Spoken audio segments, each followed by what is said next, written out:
معاملہ رشتہ داری کا نہیں ہے، بھی چچا کے بیٹے ہیں یہ نا، جوان ہے نا، اصل معاملہ خلقت سے پہلے کا ہے جو جڑ رہا ہے۔ بشریت کیوں حضرت آدم کو بتائے نام، جب مشکل میں آئے تو کہا ان کے صدقے میں مل گئی، ٹھیک ہے ہو گیا۔ ہر جگہ ہر نبی پر ان کو پیش کیا گیا، تحمل کیا ہے انبیاء نے ولایت کو، تب نبوت ملی ہے، کیونکہ مقام کوئی اور ہے۔ عزیزان محترم، یہی مشکل ہے کہ دشمن جانتا تھا۔ کون دشمن ہے؟ خوب ابلیس سب سے بڑا دشمن ہے۔ وہ جانتا تھا کہ اگر یہ ولایت پر رہے تو یہ کبھی بھی نہیں بھٹکیں گے، یہ کبھی بھی نہیں بھٹکیں گے۔ کیوں؟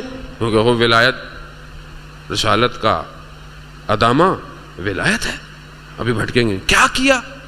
کچھ ایسا کرو اس ولایت کو محور سے ہٹا دو، کہو اللہ ایک ہے، قرآن وہی ہے، رسول وہی ہے، نمازیں پڑھتے رہو، عبادت کرتے رہو، بس علی تھوڑا سا۔ ہوا کیا؟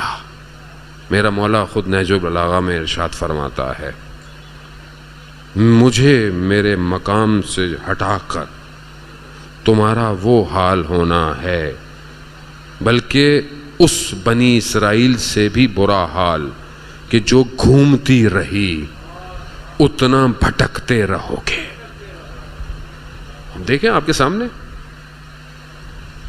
اگر ولایت قائم رہے اور رہتی تو کیا رسول کے نواسے کو کربلا میں پیاسا مارا جاتا؟ نہیں، ولایت یہی مہم چیز ہے، ولایت اسی کو کھینچا جاتا ہے۔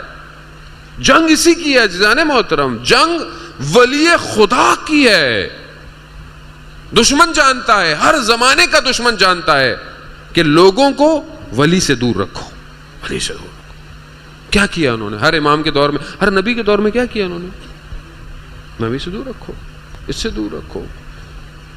خود حضرت یعقوب کے بیٹے حضرت یوسف کے بھائی ہیں، مگر کیونکہ نادان ہیں ولی کو دور کر رہے ہیں نا، ولی کو دور،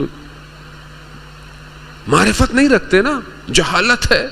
حسد کیوں آیا؟ کیونکہ جب علم نہ ہو تو حسد آ جاتا ہے۔ حسد کیوں آیا؟ حضرت یوسف کو کنویں میں پھینک دو، پھینک دیا۔